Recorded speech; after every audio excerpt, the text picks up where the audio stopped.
Day 11, we are halfway through, locking it in, lock it into the 21 days of growing or starting your business or a combination of both. Thank you so much for sticking with me. We're halfway through. We're going to get through it, right? Did we talk about confidence? I want to talk about confidence today and just knowing that when you think you know something, you realize you know nothing. And part of this is like, how do we do this when we don't know anything? When we don't have a blueprint or somebody that we personally know to say, do this, this, and that, right? But all of us have strengths. We all have something that we're good at.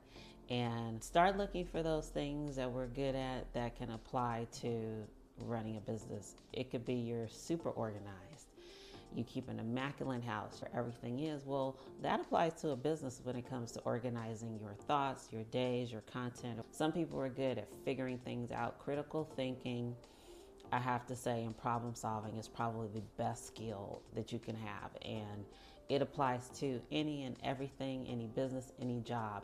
So a lot of us are super good at problem solving. And you'd be surprised when people say common sense, it is not as common as people think. Like, we have Google right here at our fingertips. There is so much that Google can answer and solve for us if we just dig in and do it. There's AI. I think AI is a great resource. You just got to fact check it because AI does hallucinate. That's a term that they use when it spits out a reply to a prompt that it doesn't match the prompt. It doesn't match what you asked it to do, or it gives misinformation or completely lies, and that can happen. So never use AI as your go-to, but it is a good source. It's right, I would say, more than 75% of the time or 70% of the time. And Google, that is one area where we can kind of help overcome the barrier to having the confidence to go. And it's intimidating when you see other people making moves and they seem like they have so much confidence. And a lot of times they're just good at pushing through it and not, having that poker face. Like, hey, I don't know what I'm doing, but you're not going to see me sweat. I'm not going to let you see that I don't know what I'm doing. I have a friend who's an amazing entrepreneur. She's a beast. And I thought she had all kind of confidence. And I would ask her, like, I mean, how did you have the confidence to just go and ask for this kind of business or think that you could start this when you have no knowledge of anybody that has done this before? It's like you see an opportunity and you pounce on it and you figure it out afterwards as you go. You're making deals with people and you don't even know if you can deliver yet. I would say she kind of under promised and over delivered, which is what they say to do in business, but sometimes she was over promising and she still delivered. I would say 98% of the time.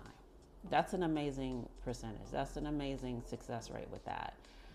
But she said, you know what? She didn't see like there was any other choice. That was the only way she was going to get the opportunities. And it forced her to work harder and to go the extra mile, knowing that she really had nothing to lose. She wasn't taking people's money and delivering a lie. She delivered first and then they paid her afterwards. Remember, it's okay and it's perfectly normal to learn as we go. Don't let it chip away at our confidence. A lot of our confidence also is chipped away at our surroundings. On a more serious note, a lot of us are not in environments set up for us to succeed. I've seen it and I've witnessed it. I don't know what I would do if I had a partner that didn't support my process and my goal or my dream, right? That little seed of doubt from the people that matter to you the most is crushing. I may not have experienced it when it comes to me starting my business, but I have experienced it for a short period of time with other things.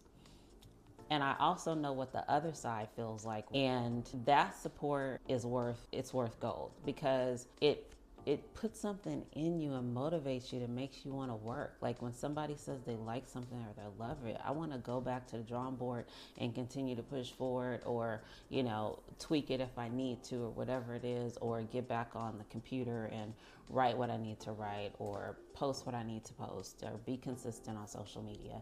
So I would say if you're in a situation where you do not have the support that you deserve and you feel like it's chipping away at your confidence, If you don't have the money to hire somebody to be a coach to cheer you on, find the people that will. There's always at least, I hope, and maybe I'm wrong, people have at least one friend or one person that they trust that's going to be their cheerleader that they can root on. The person that you could pick up the phone and say, you know what, this is getting hard. I don't have confidence in myself. What am I doing? I don't know why I'm doing this. It's never going to work. Who am I to think? Because we're thinking about the end. We're thinking about the big picture when really our job is to just do what we can today, right now. It's kind of like the saying, when you ask God for something, you don't tell God how to bring it to you or when. You don't need to know the how. When you get it, you got it, and you're grateful, right? So find that person that's going to help with your confidence. Read books if you have to. Watch videos. Follow the social platforms that feed into you, not the negative ones that are going to make you feel like crap, which is something I need to work on, because I don't know what my algorithm is doing right now, but it's been taxing on my mood. I've been a little pissy about things that have nothing to do with the other, and that's not who I am. That's not how I see the world or how I respond to things, and it's because of all the stuff that I've been seeing, and it's creating this world of that's the only lens that I could see from. And there's so much more out there. There's so many more positive and the exact opposite stories that I could be looking at. Find those social media platforms that feed into you and talk to the right people, have the right friends, and if you can afford it, hire a coach. I've seen people that have made tremendous leaps and bounds with their confidence to do something and go forward with it. So that's it for today. And don't forget to subscribe, like, and turn on the notifications. And let me know in the comments how you're doing, where you're at, if you're doing it with me, and if you're having some of the same challenges. Bye.